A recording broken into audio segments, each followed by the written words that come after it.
किसके अपोजिट है, F E के अपोजिट के लिए नेगेटिव साइन लगा देंगे, इलेक्ट्रोस्टैटिक फोर्स के अपोजिट है। आप इसे वेक्टर भी रख सकते हैं, नो प्रॉब्लम। बाद में हमें पता लग जाएगा वर्क डन एक स्केलर क्वांटिटी है, लेकिन इलेक्ट्रिक एनर्जी के लिए हम क्या यूज़ करेंगे वो देखते हैं अब। F external is F E, और एफ ई क्या होता है, अभी हमने कहा कि इलेक्ट्रिक फील्ड क्या होती है, electric field is force experienced by test charge. और ये कौन सी फोर्स है, क्योंकि इलेक्ट्रिक फील्ड की प्रेजेंस में लग रही है इलेक्ट्रोस्टैटिक फोर्स, इसलिए ये हो जाएगी ई इंटू क्यू। तो मैं इसकी जगह क्या लिख सकता हूँ, माइनस क्यू इंटू, ठीक है, इस फॉर्मूले को यहाँ अप्लाई कर दिया।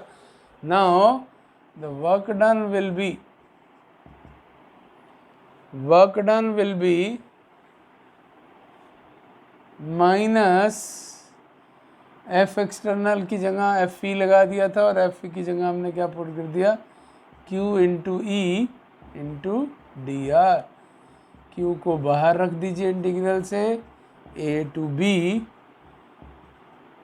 E D R. So this is work done. But we said कि जो भी हम वर्क करते हैं दैट इज क्या है, वो सप्लाई ऑफ एनर्जी है। तो ये work done potential electrostatic potential energy की फॉर्म में स्टोर हो जाएगा। लेकिन सपोज कीजिए स्टूडेंट, अगर ए ना हो तो क्या हम बी तक बिना वर्क किए जाएंगे, हमें कैसे पता लगेगा, हमें उसके लिए एक पहले पॉइंट चाहिए जहाँ से हम वर्क करते जाएंगे। इसका मतलब इसकी इस पॉइंट पर भी कुछ इलेक्ट्रोस्टैटिक पोटेंशियल एनर्जी होगी, इस पॉइंट पर भी कुछ इलेक्ट्रोस्टैटिक पोटेंशियल एनर्जी होगी, और इनका डिफरेंस क्या होगा, इलेक्ट्रोस्टैटिक पोटेंशियल एनर्जी डिफरेंस। तो क्योंकि वर्क हमें एक पॉइंट से दूसरे पॉइंट पर करना पड़ेगा, इसलिए हम ये नहीं कह सकते कि इलेक्ट्रोस्टैटिक पोटेंशियल एनर्जी बी की कितनी है। हम ये तब तक नहीं कह सकते जब तक हम ये ना पता हो कि हम वर्क कहाँ से करके आ रहे हैं, किस पॉइंट से वर्क करते हुए वहाँ पहुँच रहे हैं। तो इसलिए हम सबसे पहले क्या लिख रहे हैं, that is electrostatic potential energy difference between 2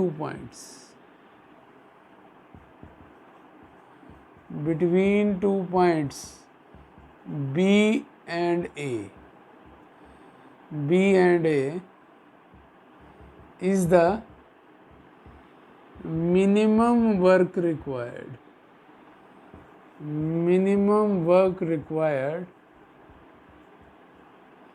in minimum work required किसके द्वारा किया गया, to be done bye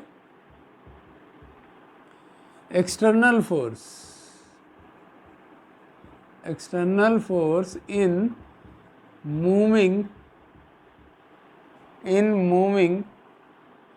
a test charge. कैसे मूव किया हमने, without acceleration from A to B. ठीक है स्टूडेंट, जो हमने किया हमने उसको इसी डेफिनेशन की फॉर्म में लिख दिया, लेकिन हमारा टॉपिक है electrostatic potential energy, note the difference. लेकिन लॉजिकली तो डिफरेंस वैलिड है, तो क्या करें, क्या किया जाए। तो हम यहाँ एक लाइन लिखेंगे, उसको ध्यान से समझना है। It is only the difference, क्योंकि हम देख रहे हैं कि हमें वर्क करके ही एक पॉइंट से दूसरे पॉइंट पर जाना पड़ेगा, तो बिना डिफरेंस के हम इलेक्ट्रोस्टैटिक पोटेंशियल को डिफाइन नहीं कर सकते। So it is only the difference of potential energy, which is significant.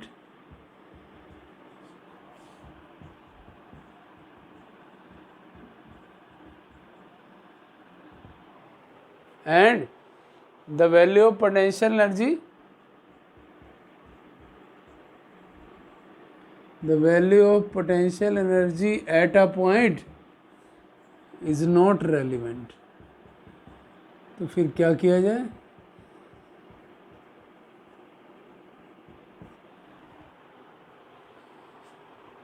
तो इसका मतलब एक पॉइंट की पोटेंशियल एनर्जी रेलिवेंट नहीं है। तो देखिए अब हमें एक फ्रीडम है। So thus there is a freedom. क्या फ्रीडम है? In choosing a point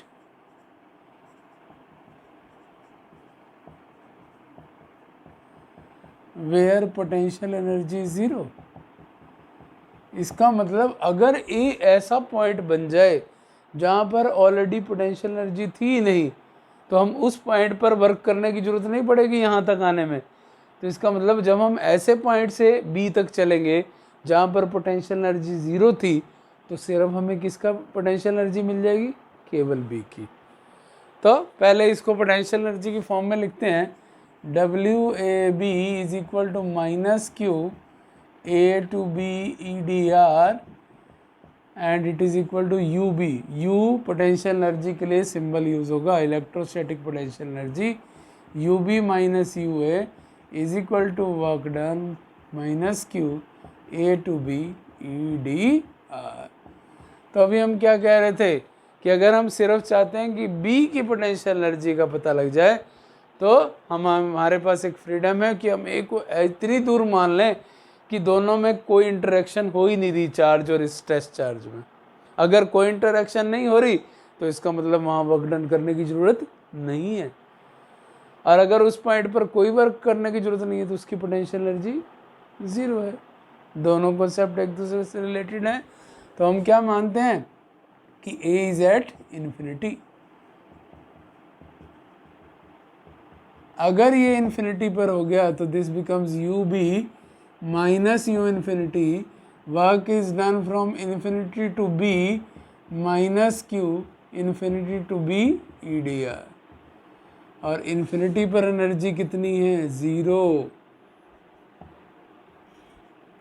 work done at B infinity to B minus Q infinity to B E D R. तो अब बताइए ये एनर्जी, ये इलेक्ट्रोस्टैटिक पोटेंशियल एनर्जी किस point की हुई? बी पॉइंट की। So now we can easily define कि एक पोटेंशियल एनर्जी एक पॉइंट पर कितनी होती है। इसी डेफिनेशन से हमें आ जाएगा students. So electrostatic potential energy is defined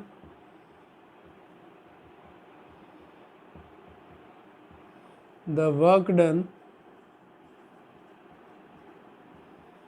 in moving a charge from infinity to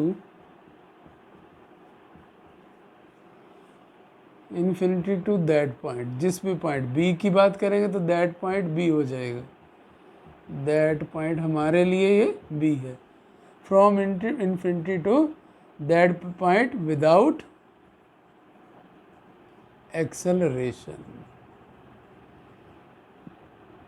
so this is electrostatic potential energy. तो स्टूडेंट्स आपको ये बात अब समझ में आ गई होगी कि क्या इलेक्ट्रोस्टैटिक पोटेंशियल एनर्जी, हमने वर्ड क्यों रखा, कैसे हम वर्क करते करते एक पॉइंट से दूसरे पॉइंट पर आए। लेकिन हम चाहते थे कि हमें सिर्फ बी की एनर्जी का ही पता लग जाए, तो हमें ए को ऐसी जगह एज्यूम करना पड़ा जहाँ पर वर्क करने की ज़रूरत नहीं है, यानी कि जहाँ पर हम कहीं से चल कर नहीं आए। क्यों? क्योंकि वहाँ पर पोटेंशियल एनर्जी ज़ीरो। अगर पोटेंशियल एनर्जी ज़ीरो है तो मैं कहीं से चलकर ए पर नहीं आया हूँ, और अगर मैं कहीं से चलकर ए पर नहीं आया हूँ तो उन पॉइंट का डिफरेंस की ज़रूरत नहीं है। मुझे डायरेक्टली पता है कि ए की एनर्जी कितनी है? ज़ीरो। तो जब मैं ज़ीरो से किसी पॉइंट पर जा रहा हूँ तो मुझे सिर्फ वर्क करके यहाँ से यहाँ तक आने में जो एनर्जी लगी वो इस पॉइंट की इलेक्ट्रोस्टैटिक पोटेंशियल एनर्जी हो जाएगी। So this is all about electrostatic potential energy. अगला टॉपिक हम पढ़ेंगे इलेक्ट्रिक पोटेंशियल। अब स्टूडेंट्स अगर ये क्वेश्चन अराइज हो जाए कि इस टेस्ट चार्ज को इस पॉइंट ए से बी तक लाने में कितना वर्क करना पड़ा, यानी कि यहाँ पर अब हम बात कर रहे हैं अमाउंट ऑफ वर्क डन की, कितना वर्क करना पड़ा। तो जब आप ये जानेंगे कि इस पर्टिकुलर टेस्ट चार्ज को इस पॉइंट से इस पॉइंट तक लाने में इतने अमाउंट में वर्क डन करना पड़ा, that amount of work done to take a charge from one point to another point is called electrostatic potential. तो समझ गए, ये अमाउंट ऑफ वर्क डन है। उसमें हम क्या लिख रहे थे, वर्क डन करना पड़ेगा, लेकिन कितना एक यूनिट चार्ज को लाने में, ये डिस्कशन हमने उसमें नहीं की। सो जब हम अमाउंट की बात कर देंगे then it becomes electrostatic potential.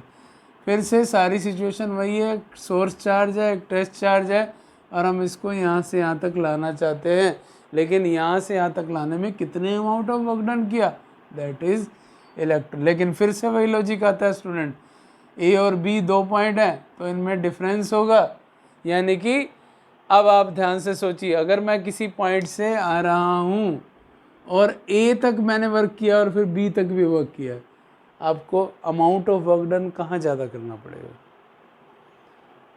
ए पर या बी पर? आप कहेंगे बी पर। क्यों? क्योंकि बी इस सोर्स चार्ज के क्लोज है, ये अपनी फोर्स इस पर ज़्यादा लगाएगा तो हमें ज़्यादा अमाउंट में वर्क डन करना पड़ेगा। तो यहाँ वर्क डन का अमाउंट ज़्यादा, यहाँ वर्क डन का अमाउंट कम, तो अमाउंट ऑफ वर्क डन क्या कंसेप्ट यूज़ कर रहे हैं हम, इलेक्ट्रोस्टैटिक पोटेंशियल। तो इसका मतलब यहाँ का पोटेंशियल ज़्यादा और यहाँ का potential come, so this difference is called electrostatic potential difference. तो इसमें भी पहले हम इलेक्ट्रोस्टैटिक पोटेंशियल डिफरेंस को ही डिफाइन करेंगे। सो electrostatic potential difference is the amount of work done, is the amount of work done in moving a charge or bringing a charge from point A to B. Is the amount of work done in bringing a charge from point A to B without acceleration. So हमारा difference था U B minus U B किसका, electrostatic potential energy का। अच्छा, मैं इसकी एक simplified definition लिख दूँ, आपको जल्दी बनाना आ जाएगा। और we can say it is electrostatic potential energy